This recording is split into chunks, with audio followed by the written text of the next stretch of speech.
this video, American swordsmith Walter Sorrells demonstrates how he forges a modern version of a Japanese sword. In this case, he'll be forging a long sword known as a katana. While Walter sometimes forges blades made from the traditional steel known as tamahagane, this blade will be forged from a modern tool steel known as W2, a high-carbon tool steel containing a small amount of vanadium. He begins with a bar that is roughly 1 inch wide and 3/8 of an inch thick. Walter forges his blades in 2 distinct stages.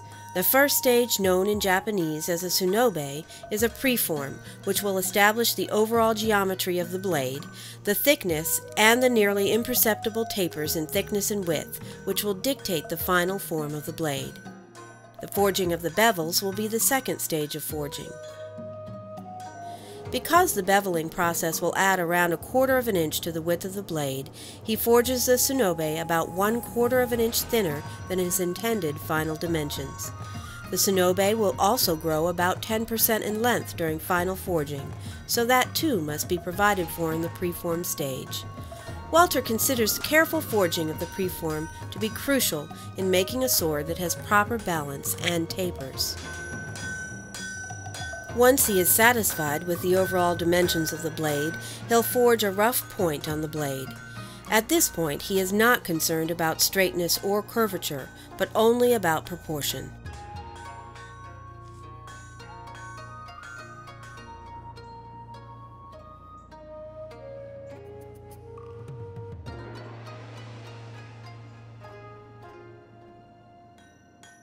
Next, Walter will hammer in the bevels. The classic Japanese katana has a rather complex geometry. The blade shape Walter is forging here is known as shinogi zukuri, meaning that it has a ridge line running longitudinally down the blade. 2 bevels have to be carefully forged into the blade, one long and sharp leading to the edge, and one shorter and thicker running down the unsharpened spine. In addition, the shinogi zukuri blade has a distinct point section known as a kasaki. Walter first forges the point, then moves up the blade in sections.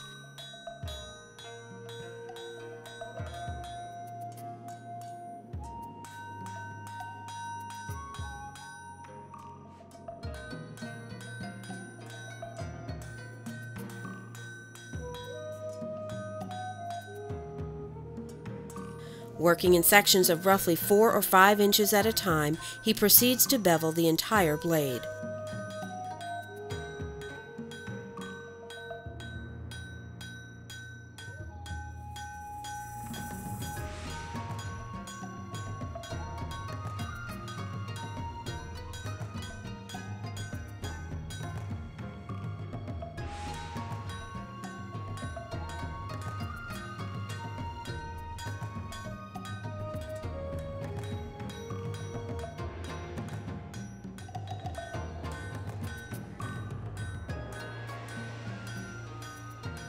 Once he reaches the tang, or nakago, he reverses the blade and bevels the nakago. The correct forging of the tang is vital to the blade. The point where the blade meets the nakago is known as the machi. The nakago must taper gently away from the machi, or it will be impossible to make a proper handle for the blade.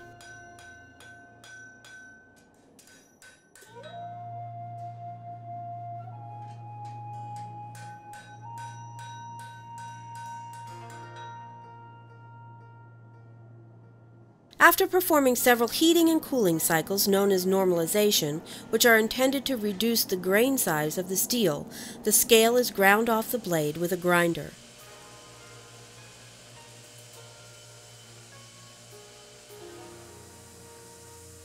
Walter then performs the final shaping of the blade with a combination of mechanical grinding, filing, and hand scraping.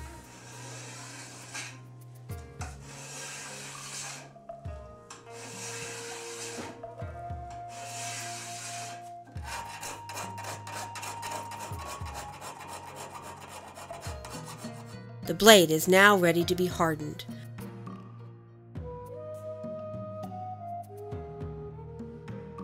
Over 1,000 years ago, Japanese smiths developed a unique method of hardening blades, resulting in a very hard edge with a soft, resilient spine. The result was a blade of unparalleled hardness and toughness. To achieve this so-called differential hardening, Walter coats the blade with a thin layer of refractory clay. The blade will be hardened by heating the blade to around 1500 degrees Fahrenheit and then plunged into water. The clay will retard the cooling of the blade's spine, causing it to remain soft and shock-resistant, while the uncoated edge will convert to a harder form of steel known as martensite. Walter heats the blade in his forge. Heating the blade evenly to the correct temperature is crucial here. One misstep and the blade will shatter like glass. When the blade has reached the correct temperature, Walter plunges it into a trough of water. In a matter of about 3 seconds, the blade takes on its final shape and internal structure. When the blade comes out of the water, it has curved significantly. Following the quench, the blade is tempered at around 400 degrees Fahrenheit, a process which reduces the brittleness of the blade. The clay is removed, the edges ground sharp, and the blade is ready for final polishing. Walter maintains that the highest quality blades can only be made through meticulous hand polishing. He uses a series of Japanese waterstones to slowly and laboriously refine the geometry of the blade and the surface of the steel.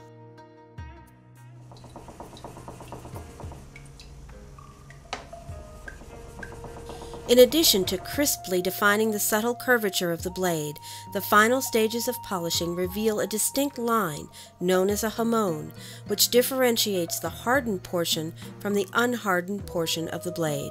The appearance of the hamon is not accidental, but was carefully conceived and executed by the smith. Traditionally, hamons are made with a wide variety of styles, from the simple to the complex, and great attention is lavished by smiths on their design.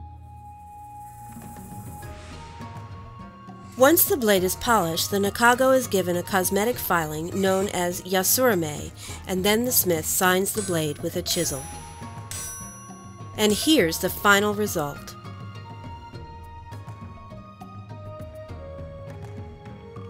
This video only skims the surface of the tools and techniques involved in forging Japanese blades. All footage was taken from a 3-hour DVD set, Forging Japanese-Style Blades, which is filmed entirely in high definition and recorded in crystal-clear digital audio with thousands of shots, including extreme close-ups, so you can see and understand all the techniques Walter presents.